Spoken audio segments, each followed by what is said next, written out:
So I'm talking about 5 ways today to tap into your intuition, because I think we've all got that inner voice, we've all got our gut instincts. There's a natural intuition that I believe we're born with.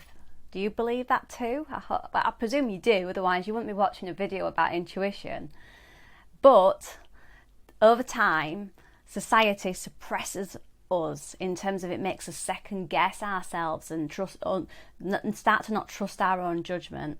So I'll give you an example of this. Just the other night, my son went to play out with a boy over the road, and he goes there all the time, he plays out on the street a lot. But I kept having this nagging feeling that something was not right, that something was wrong, and I kept pushing it aside and telling myself that I was being daft and that I was just being a little bit silly. But the thought, I couldn't shake the thought. So eventually I thought, you know what, even though it's early, I'm going to go and get him.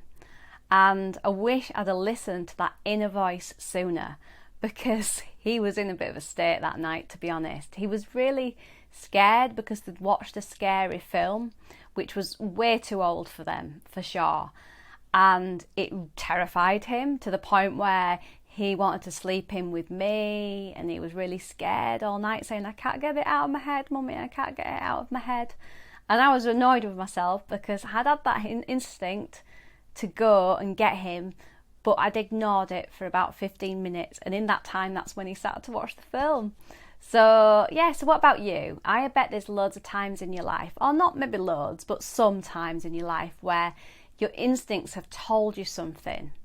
But do we always listen? Not always. Sometimes we ignore them, don't we?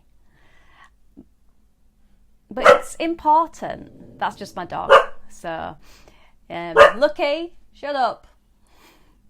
I think we've all got a strong sixth sense, especially when we're younger. And, have you ever had that where you've dreamt something and then it comes true? Or you think of a person and then you just bump into them? Or you think of a song and you hear it on the radio playing. So these are moments that they're not as rare as you think, for sure. I've had all these things happen to me, and more, for sure. More. That's the story for another video, actually. I've had a lot of, especially when I was younger, not so much now when I'm older, because I guess life has a way of drowning out that inner voice, that intuition, that gut instinct. But it's still there.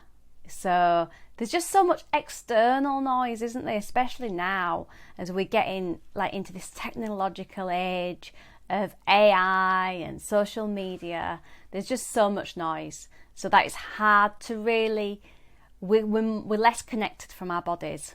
We're less connected to our spirit, our soul. Yet trusting ourselves and listening to what our bodies is telling us is crucial, because our bodies are so knowledgeable. They've got so much innate wisdom within them. So, yeah. And also, your intuition tells you whether the path that you're on is the right path to be on sometimes. Well, often it does. You get that sense. If something feels heavy and it feels unsettling, the chances are that it might not be right for you.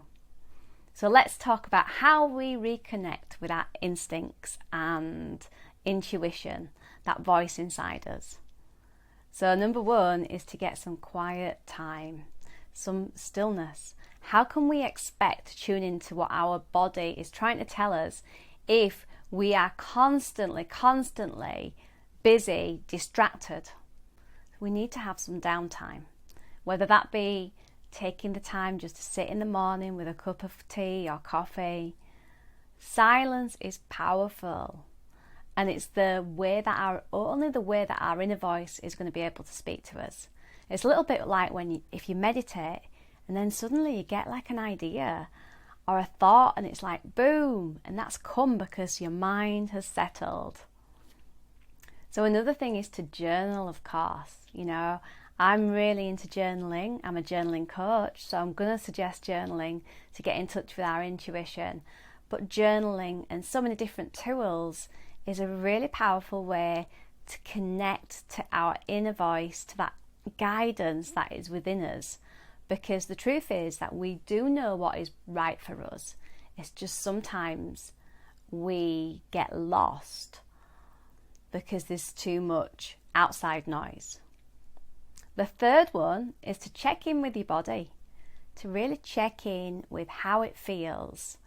Does it feel tense? Does it feel heavy, light, relaxed? How do you feel in your body? So when you think about a decision, really allow yourself to sit with it and go inwards and feel it. And like I said, limiting that external noise.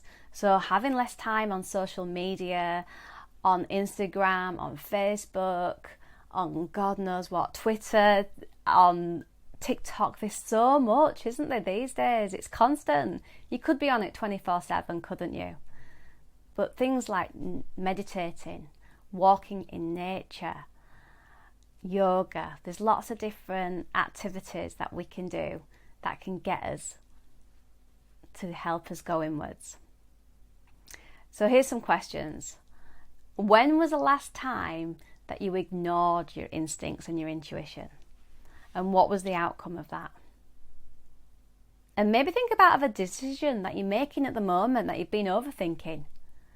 How could you maybe simplify it by going with your intuition and your gut instincts instead? What are they telling you is best for you? Listen to that instead. Instead of maybe even reason or rationality or the practicalness, go with your gut instincts instead. Okay? And if you're on a path, say you're in a job or you're in a relationship and it's not feeling good, then maybe that's your intuition telling you, it's speaking to you and it's saying, listen up, listen to me. I'm here to guide you. So if this has been useful, any shape or form, please subscribe to my channel because I'm in a competition with my son. He hasn't even got a channel yet, right? But he reckons that I can't get to 100 subscribers by Christmas.